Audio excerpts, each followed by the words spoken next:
ہم نے گاؤں سے ایک سیدھی سادی ملازمہ رکھی جسے گنتی بھی نہیں آتی تھی۔ سبق آموز کہانی۔ السلام علیکم دوستو، میں اور میرا شوہر عثمان اسلام آباد کی ایک پوش سوسائٹی میں رہتے تھے۔ عثمان ایک بڑی ملٹی نیشنل کمپنی میں سینئر مینیجر تھے اور ان کا زیادہ تر وقت لیپ ٹاپ کے سامنے یا بیرون ملک کی میٹنگز میں گزرتا تھا۔ میں خود ایک فیشن ڈیزائنر تھی اور میرا اپنا چھوٹا سا بزنس تھا۔ ہم دونوں اتنے مصروف تھے کہ گھر کے کام کاج کے لیے ایک مستقل ملازمہ کی سخت ضرورت تھی۔ ہم نے کئی ملازموں کو آزمایا لیکن کوئی بھی ہماری توقعات پر پورا نہیں اترا۔ کوئی چوری کرتا تو کوئی کام میں لاپرواہی کرتا۔ ہم تھک چکے تھے اور ہمیں ایک ایسی ملازمہ کی تلاش تھی جو سیدھی سادی ہو اور ایمانداری سے کام کرے۔ میری ایک سہیلی نے مجھے بتایا کہ اس کے میکے کے گاؤں میں ایک لڑکی ہے جو کام کی تلاش میں ہے۔ کچھ دن بعد وہ لڑکی ہمارے گھر آئی۔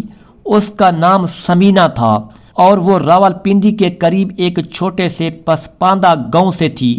جب میں نے پہلی بار سمینہ کو دیکھا تو مجھے اس پر ترس آیا۔ وہ بہت پرانے اور میلے کپڑے پہنے ہوئے تھی اور اس کے پیروں میں پھٹی ہوئی چپلیں تھیں۔ اس کا چہرہ دھوپ سے کالا پڑ گیا تھا اور بال بکھرے ہوئے تھے۔ وہ بہت شرمیلی تھی اور بات کرتے ہوئے نظریں نیچی رکھتی تھی۔ میں نے اس سے کچھ سوالات پوچھے تو پتہ چلا کہ وہ بالکل ان پڑھ ہے۔ اسے نہ گنتی آتی ہے نہ پڑھنا لکھنا۔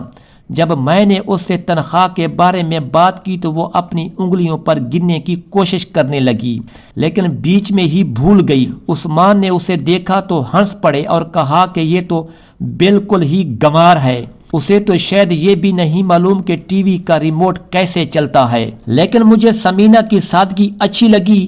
میں نے سوچا کہ ایسی سیدھی سادی لڑکی چالاک نہیں ہوگی اور نہ ہی ہماری ذاتی باتیں سمجھے گی۔ یہ سوچ کر میں نے اسے رکھ لیا۔ میں نے سمینہ کو ایک کمرہ دیا اور اسے کچھ نئے کپڑے بھی دلوائے۔ پہلے دن سمینہ نے بہت محنت سے کام کیا لیکن اسے کسی بھی جدید چیز کے بارے میں کچھ نہیں معلوم تھا۔ جب میں نے اسے واشنگ مشین استعمال کرنا سکھایا تو وہ اسے حیرت سے دیکھتی رہی جیسے یہ کوئی جادو ہو۔ مائکرو ویو اوون کو دیکھ کر تو وہ ڈر ہی گئی اور کہا کہ یہ کہیں پھٹ نہ جائے۔ عثمان کو اس کی باتیں سن کر بہت ہنسی آئی اور وہ کہتے کہ تم نے تو ایک بالکل ہی جنگلی لڑکی رکھ لی ہے، لیکن میں نے اسے تسلی دی اور کہا کہ آہستہ آہستہ سب سیکھ جائے گی۔ سمینہ واقعی بہت محنتی تھی۔ وہ صبح 5 بجے اٹھ جاتی اور رات 10 بجے تک کام کرتی۔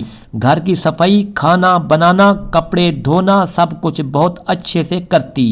میں نے دیکھا کہ وہ ہمیشہ اپنے کام میں مصروف رہتی اور کبھی فضول باتیں نہیں کرتی۔ وہ ہمارے سامنے آتی تو سر جھکا کر کھڑی رہتی اور جو کہا جائے وہی کرتی۔ کچھ ہفتے گزر گئے اور سمینہ ہمارے گھر کا حصہ بن گئی۔ میں نے دیکھا کہ وہ بہت ایمانداری سے کام کرتی ہے اور کبھی کسی چیز کو ہاتھ تک نہیں لگاتی۔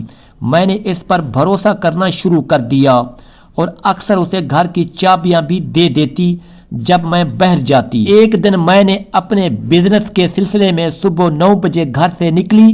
میری ایک کلائنٹ سے میٹنگ تھی جو دوپہر تک چلتی تھی لیکن اچانک کلائنٹ نے میٹنگ کینسل کر دی اور میں 11 بجے واپس گھر آ گئی۔ جب میں نے دروازہ کھولا تو گھر میں بالکل خاموشی تھی۔ میں نے سوچا شاید سمینہ باورچی خانے میں کام کر رہی ہو۔ میں نے اپنا بیگ رکھا اور کمرے کی طرف جا رہی تھی کہ اچانک مجھے عثمان کی اسٹڈی روم سے کچھ آوازیں سنائی دیں۔ میں حیران ہوئی کیونکہ عثمان تو دفتر میں تھے۔ میں آہستہ آہستہ اسٹڈی کی طرف گئی اور دروازے کی دراڑ سے اندر جھانکا۔ جو منظر میں نے دیکھا اس نے میرے ہوش اڑا دیے۔ سمینہ عثمان کی کرسی پر بیٹھی تھی اور اس کا لیپ ٹاپ استعمال کر رہی تھی۔ اس کی انگلیاں کی بورڈ پر تیزی سے چل رہی تھی جیسے کوئی ماہر ٹائپسٹ ہو۔ اس کے سامنے اسکرین پر انگریزی میں کچھ لکھا ہوا تھا اور وہ فون پر کسی سے انگریزی میں بات کر رہی تھی۔ اس کی آواز بالکل مختلف تھی، پر اعتماد اور واضح۔ وہ کہہ رہی تھی کہ ڈیٹا ٹرانسفر ہو گیا ہے اور فائلز کاپی ہو چکی ہے۔ میں جم گئی، یہ وہی سمینہ تھی جو گنتی بھی نہیں جانتی تھی۔ میں نے زور سے دروازہ کھولا اور کہا کہ یہ کیا ہو رہا ہے؟ سمینہ نے مجھے دیکھا تو فوری طور پر لیپ ٹاپ بند کیا اور فون کاٹ دیا۔ اس کے چہرے کا رنگ اڑ گیا، وہ گھبراتے ہوئے کھڑی ہو گئی۔ پھر اس نے فوری طور پر اپنا کردار بدلا اور سر جھکا کر کہنے لگی، بی بی میں تو بس صفائی کر رہی تھی۔ میں نے غصے میں کہا کہ صفائی تم لیپ ٹاپ پر کیا کر رہی تھی؟ سمینہ نے ڈرامائی انداز میں کہا کہ بی بی میں تو بس غلطی سے کچھ بٹن دبا دیے، مجھے کچھ نہیں معلوم، میں گنتی بھی نہیں جانتی، لیکن میں نے اس کی آنکھوں میں ڈر دیکھا۔ میں نے کہا کہ تم جھوٹ بول رہی ہو، میں نے تمہیں انگریزی میں بات کرتے سنا ہے۔ سمینہ نے جھٹ سے انکار کیا اور کہا کہ نہیں بی بی جی، آپ کو غلط فہمی ہوئی ہے، میں تو ان پڑھ ہوں۔ لیکن میں اب بھی شک میں تھی۔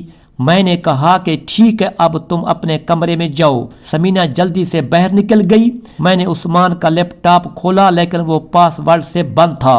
شام کو جب عثمان آئے تو میں نے انہیں سارا واقعہ سنایا۔ عثمان نے پہلے تو ہنس کر کہا کہ تمہیں غلط فہمی ہوئی ہے، وہ تو ان پڑھ ہے، لیکن میں نے اصرار کیا کہ میں نے اپنی آنکھوں سے دیکھا ہے۔ عثمان نے کہا کہ ٹھیک ہے، میں اپنا لیپ ٹاپ چیک کرتا ہوں۔ عثمان نے اپنا لیپ ٹاپ کھولا اور ہسٹری چیک کی۔ ان کا چہرہ فوری طور پر سنجیدہ ہو گیا۔ انہوں نے کہا کہ آج صبح 11 بجے کوئی میری کمپنی کی خفیہ فائلیں کاپی کر رہا تھا۔ میرے دل کی دھڑکن تیز ہو گئی۔ عثمان نے مزید کہا کہ یہ بہت سینسٹیو ڈیٹا تھا جو صرف میرے پاس تھا، اگر یہ کسی غلط ہاتھوں میں چلا گیا تو کمپنی کو کروڑوں کا نقصان ہو سکتا ہے۔ ہم دونوں نے فیصلہ کیا کہ ہم سمینہ پر نظر رکھیں گے۔ اگلے دن میں نے جان بوجھ کر گھر سے جانے کا بہانہ کیا، لیکن دراصل میں نے گھر کے باہر اپنی گاڑی میں چھپ کر بیٹھ گئی۔ عثمان بھی اپنے دفتر میں نہیں گئے بلکہ قریب ہی ایک کیفے میں بیٹھ گئے۔ ہم نے گھر میں چھوٹے چھوٹے کیمرے لگا دیے جو ہمارے فون سے منسلک تھے۔ 1 گھنٹے بعد جب سمینہ کو لگا کہ کوئی گھر میں نہیں ہے تو اس نے اپنا کردار بدل لیا۔ اس نے اپنے کمرے سے ایک چھوٹا سا بیگ نکالا اور اسٹڈی میں گئی۔ میں اور عثمان اپنے فون پر لائیو دیکھ رہے تھے۔ سمینہ نے بیگ سے ایک لیپ ٹاپ نکالا اور اسے عثمان کے لیپ ٹاپ سے ایک کیبل کے ذریعے جوڑ دیا۔ پھر اس نے تیزی سے کچھ فائلیں کاپی کرنا شروع کی۔ عثمان نے فوری طور پر پولیس کو فون کیا اور ہم دونوں گھر کی طرف بھاگے۔ جب ہم گھر پہنچے تو سمینہ ابھی تک ڈیٹا ٹرانسفر کر رہی تھی۔ ہم نے دروازہ کھولا اور اندر گئے۔ سمینہ نے ہمیں دیکھا تو فوری طور پر اپنا لیپ ٹاپ بند کرنے کی کوشش کی، لیکن عثمان نے اس کا ہاتھ پکڑ لیا۔ میں نے غصے سے کہا کہ تم کون ہو؟ تمہارا اصل نام کیا ہے؟ سمینہ نے پہلے تو انکار کیا اور رونا شروع کر دیا۔ اس نے کہا کہ بی بی میں غریب ہوں اور مجھے کچھ نہیں معلوم، لیکن عثمان نے سختی سے کہا کہ آپ جھوٹ بند کرو، ہم نے سب کچھ دیکھ لیا ہے۔ تھوڑی دیر بعد پولیس آ گئی۔ پولیس نے سمینہ کے بیگ کی تلاشی لی تو اس میں سے فیک آئی ڈی کارڈ، ایک جدید لیپ ٹاپ، کئی پین ڈرائیوز اور ایک خفیہ فون ملا۔ پولیس نے جب سمینہ کو سخت لہجے میں پوچھا تو آخر کار اس نے اپنا اصل نام بتایا۔